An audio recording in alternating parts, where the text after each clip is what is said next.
All right. Good afternoon, everyone. I want to thank everybody for once again taking some time out for the last week in Mortgage Today, every Tuesday at 2 p.m. Eastern.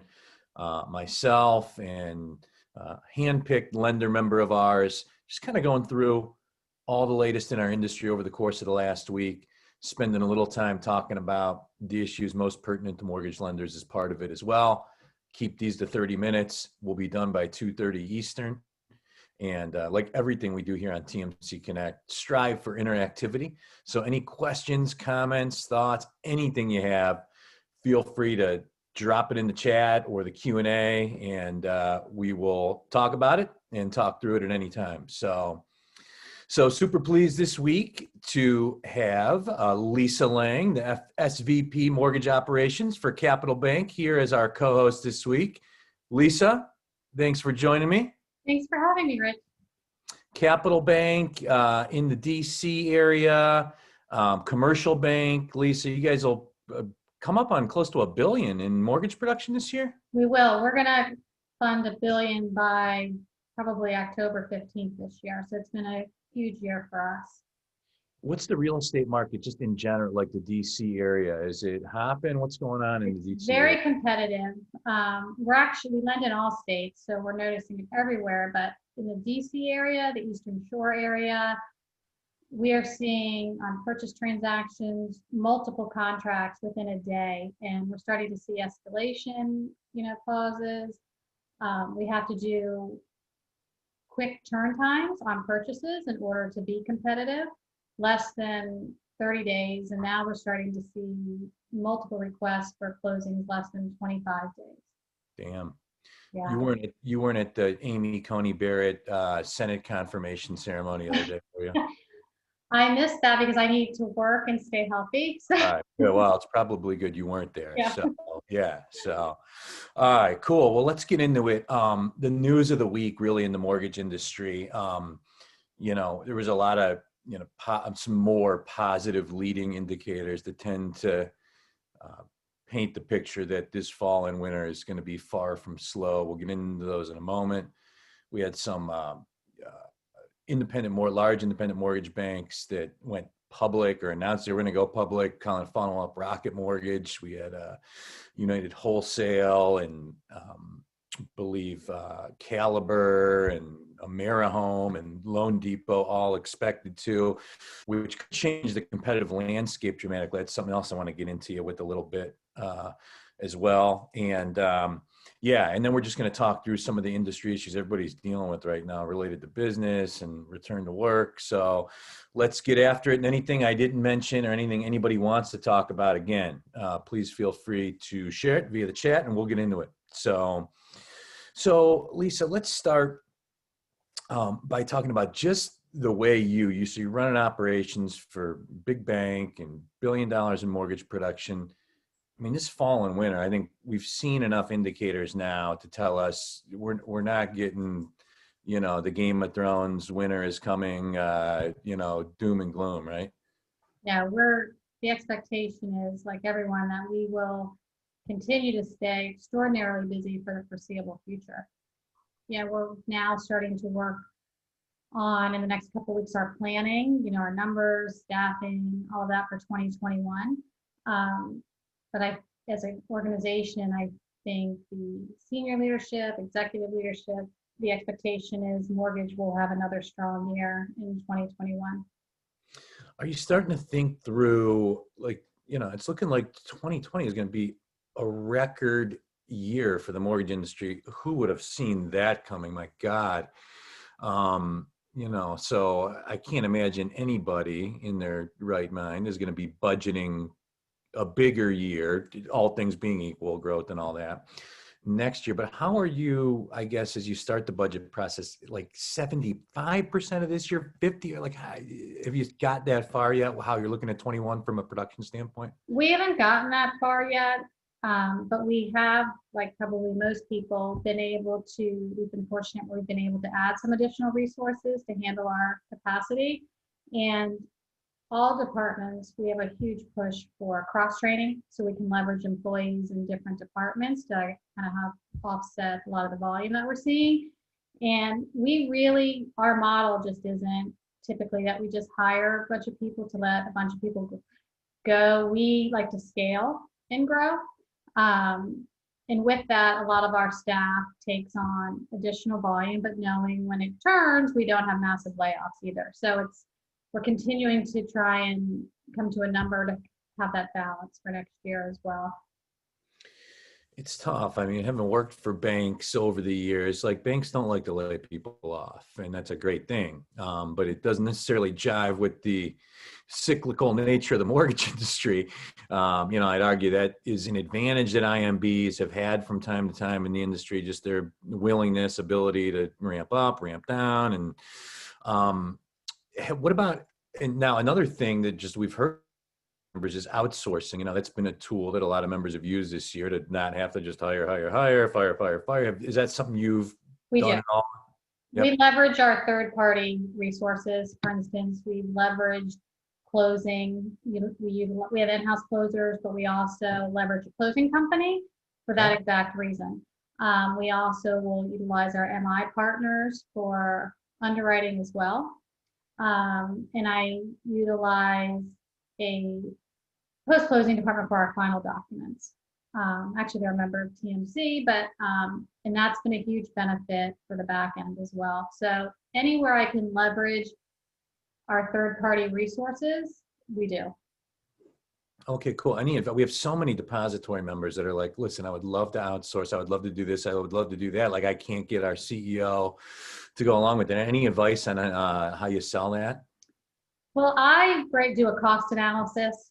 I break down what I pay people in overtime and, bonuses, and long-term and short-term. So I basically do a budget and I present it to the CEO.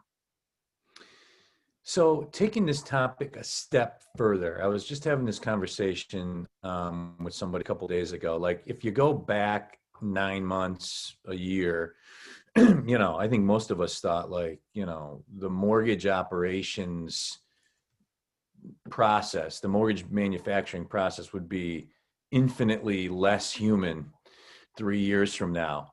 And that we'd have machines and AI and, doing a lot of the things that human beings are doing now. Yet we've had this year where people are just hiring mortgage operations personnel like crazy. How do you feel like that plays out? I mean, ultimately, I think what I talked about initially is still going to happen, right? I mean, I think nobody to disagree with the fact that the mortgage manufacturing process will be more automated in the future. You have these companies that are staffed to the gills. How and when do you think like the rubber meets the road there? So for us, we're constantly, daily, almost every meeting in different departments, we're always looking at how we can leverage our technology and streamline our processes. So mortgage, even for us, we had a lot of technology plans this year, and obviously we had the influx in volume. And while those are still on track, all of them won't be completed by Q4 because we just haven't had the capacity to do it. All departments, though, from who we use we have a marketing team. We have technology on our post-closing side. So we're looking at leveraging all of our resources for technology going forward. We just aren't there yet. So we still have the human component, which we'll always need because the data is as good as what we put in. And I think it's also shown in capacity. There's a lot of human error, even when they're inputting from the technology aspect. But there's no question as the future of mortgage is going to be technology. For us personally, we have, like I said, from the sales initiative and ops, we actually have a project team working on our technology initiatives. They're just not going to be all done by this year and probably next year. And when we start down the road, and then there's things that we tweak along the way and say, well, maybe this would be a better way. It's actually been a benefit for us for all the volume we have. So we're able to capture a lot more scenarios than we would have been in a slower market as we build out our digital process. Awesome. Thanks, Lisa. Someone that's always been an advocate for small to medium-sized lenders, and now I'm running a company that is comprised of small to medium-sized lenders. I gotta say, I am a bit worried about how the competitive landscape in our industry may shift in the coming years. So you look at this cycle we're in right now, and Capital Bank's making great. Every single one of our members is making great money right now. They're so consumed with just closing deals and getting to the next day. The large lenders in America, we think Capital Bank and ABC Mortgage are making a lot of money. Picture how much money these mega lenders are making. Now you have a lot of them, two already announced, likely another 3 or 4 that will go public. Well, they will be just infused with a lot more cash. So where I'm going with all this is, let's think of how this plays out. There's only one reason a company goes public. It is to get more money to grow and scale. And I gotta be honest with you, I'm worried that we could be going back to like worse than the too big to fail, where you had all these big money center banks that were controlling a lot of the mortgage business. How do you look at the competitive landscape, as a key leader for depository with the big mortgage operation? We're constantly, the executive team, senior management team, we're always looking at the competitive, landscape, and we actually had a meeting on it yesterday, and we all know the companies you just mentioned. But I think each company has a strategic plan themselves. I know for us, we have certain marketing initiatives and technology initiatives that we haven't launched intentionally, because we don't need to do those right now. When the market changes, which it always does, we'll phase in our next stages of how we're going to continue to capture business. So we're running 2 plans, how we deal with the current market, and then when the market and landscape changes, how we're going to implement, future growth and business coming in. So we have 2 models that we're actually working right now. Because we do know at some point, regardless if you're a bigger organization, a smaller organization, the market always changes. It never stays the same. So you have to have a plan for all scenarios. Yeah, and some other news that it kind of flew under the radar this week. I don't know why it flew under the radar, because to me it's huge news, but a marketing services agreement between Rocket Mortgage and Realtor.com. Mm-hmm. I think the fact that more people aren't talking about this underscores my fear that, what could be looming and what people aren't really focused on right now. I mean, more details unlikely to come because it's a marketing agreement. Right. But, my guess is that anybody that's looking at a home on Realtor.com, they are going to very prominently and smartly be prompted to get pre-approved for that home with Rocket, obviously right on their phone or their mobile. And I just like the borrowers you don't know you're losing. That is my fear of the future, is that it could be somebody that Capital Banks financed their last 2 homes through, and one of your LOs talks to them a year from now, and hey, we just bought another house. Oh, I did it on my phone. I shouldn't even think about, am I crazy? Is this, am I tinfoil hat here? Is there anything to what I'm saying? I think there's definitely something to what, it's just like now, a lot of the big companies you see for NFL football or wherever, they always have been that way, where they're advertising. And it's always been that way. So I think it's going to be more competitive, with more of these mergers. But I also think there's always going to be enough business. You just have to find your niche and market. And marketing is going to be a huge component for any lender. Fortunately, we do have a marketing team. Like I said, we've actually held back on, we have 3 huge marketing initiatives that we just haven't launched yet because we don't need to do that yet, and we don't have the capacity to handle the additional volume yet. So I think it's a lot of companies, to be competitive, are going to have to look at a different way of doing business, whether it's marketing or who you're marketing to or what areas you want to lend in. It's just not going to be now how you can walk outside and business is just coming to you. So as those companies get more creative and take up more market share, the rest of us will have to do that also. Great points. And yeah, I agree. I like, if you don't have a kick butt marketing person in this business right now, yeah, to me, that is a increasingly vital role each day. Had a question come in for you, Lisa. Lisa, how do you see 2021 playing out when forbearance expires for home loans, student loans, and credit cards? Evictions are allowed for renters not paying rent, basically ripping off the Band-Aid. What are your thoughts on all of that? So honest answer is I'm concerned about it. I'm starting to see, even actually, and I had a meeting with my managers in the last couple of weeks, we're seeing a lot more forbearance requests. We're seeing more now than we did initially at the beginning of COVID. So 2021, to answer your question, is we're going to see a lot more of that, and all lenders are going to have to decide what their risk level is going to be for that.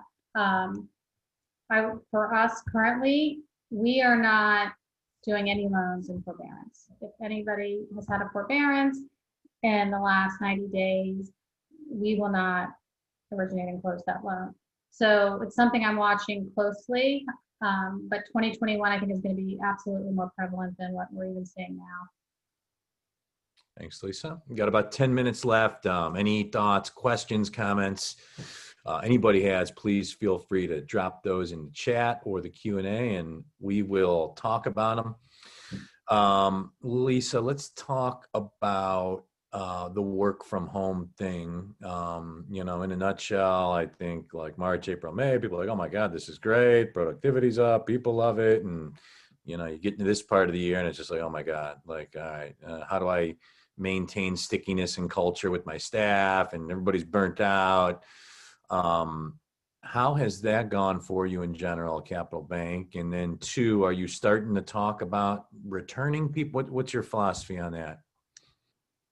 So mortgage, we are actually the pilot division for the return to office 2021. We are not even thinking of having anybody return to the office before January of 2021. Mortgage, as everybody knows, so in the office has been incredibly busy. We've seen a lot of productivity out of people because people are just working nights, weekends, around the clock. We are now starting to put together what does a return to office look like? Actually, I've just started digging into this last week, so I'm in the process of it. I have some departments that probably will never return to the office, and then I have some that will probably be a hybrid, and I have some that may be monthly or quarterly, and those would be like the monthly, quarterly would probably be some managers and sales managers, because I do, for myself personally, and I think we've sent surveys out through SurveyMonkey to our staff.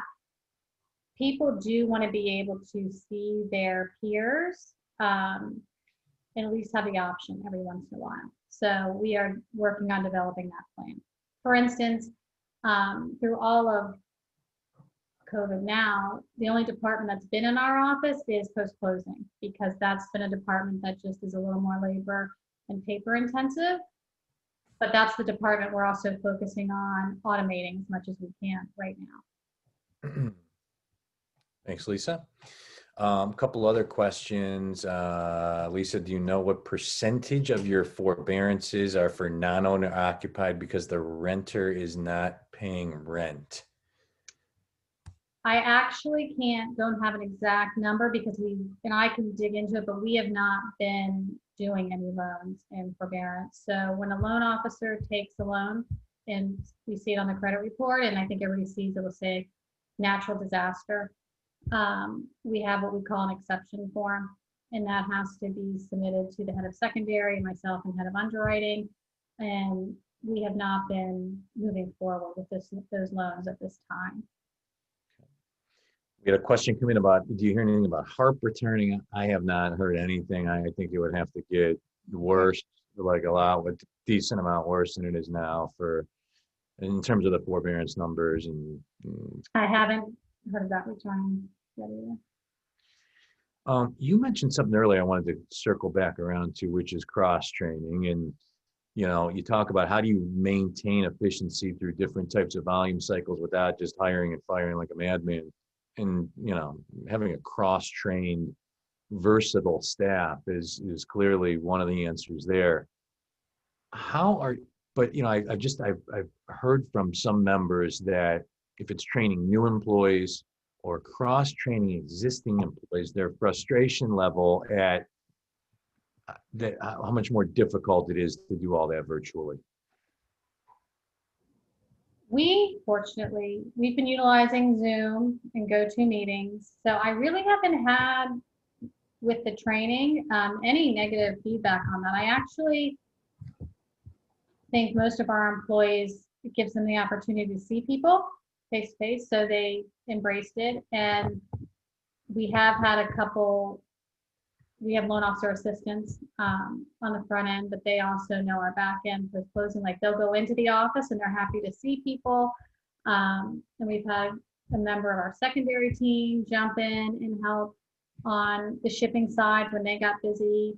And anytime anybody went in the office and left, they were happy. That's why that human connection still plays a part. It really motivated them to do it. Like they were happy to do it. They learned something new.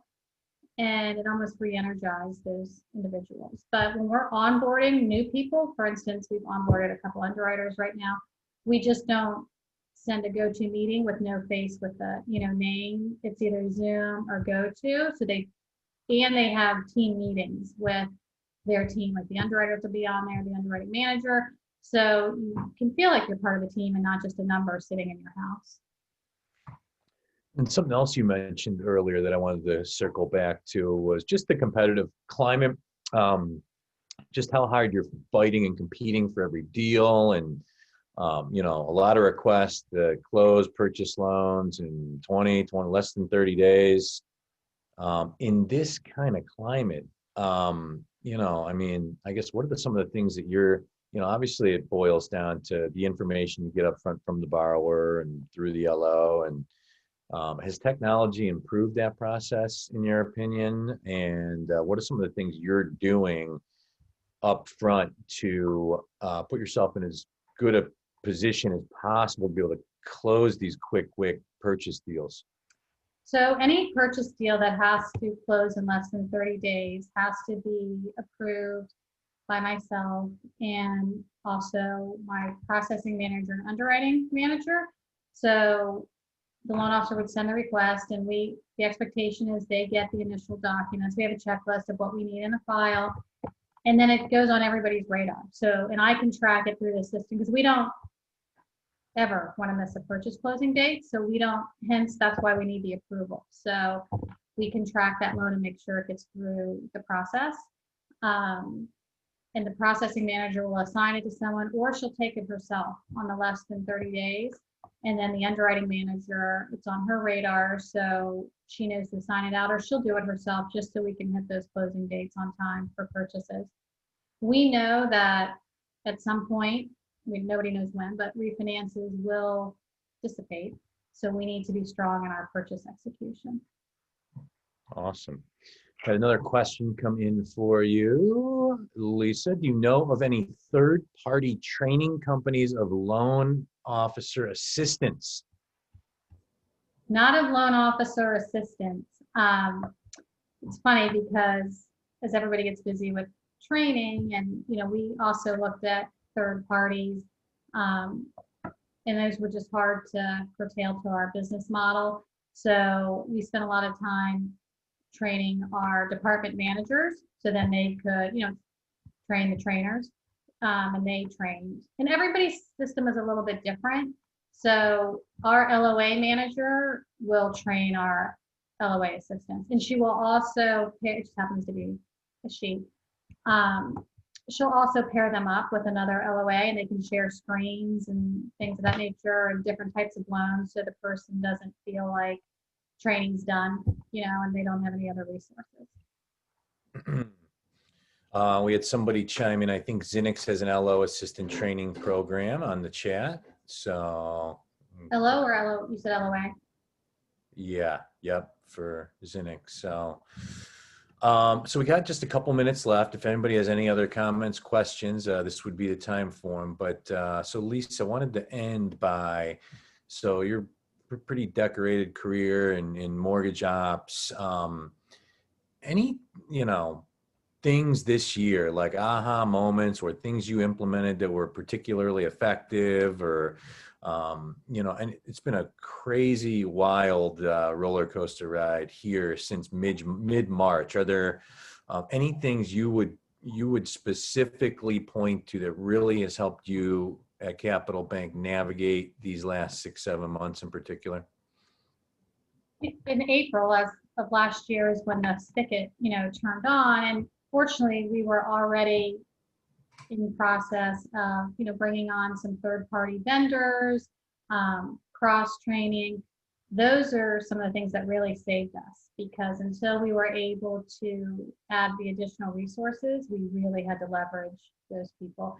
And we also, March, as we know, everybody went remote overnight. And in the beginning, we had a lot of, I don't know if I can do this, I miss being in the office, but then we were fortunate that mortgage has been so busy that everybody settled down, just jumped in and did what they needed to do. But we also communicate constantly, where we just, all the department managers, do Zoom with their team to keep them engaged. They do go-to meetings. We also would, send some gift cards and, lunches and things like that to try and still make people feel like everybody is a team, even though everybody's not together all the time. Some of our team members did Zoom happy hours, and we're continuing to do those kind of things even 28 weeks in. Great communication, cross-training, outsourcing, little things to keep your ops staff from freaking out. Sounds like good advice to me. So underwriting, they were, like most everybody, that team was definitely strained for a while, but we were able to hire some additional resources, and so now they're in a good spot too. Underwriters in the DC area, what are they making? Like $300,000-400,000 a year? I know. It's definitely been competitive for that. But it was also an opportunity to promote some people within and train. We have one person that was like a processing supervisor that was ready to make that step into underwriting. So we were able to leverage that as well. Awesome. Lisa Lang, SVP Mortgage Operations, Capital Bank. Always enjoy talking the business with you. Thank you so much for joining me this week. Thanks for hosting, Rich. Yeah, absolutely. And to our attendees, thank you very much for taking some time out. Same place, same time next week for the last week in Mortgage Today. Thanks, and have a great afternoon, everyone. Have a great week.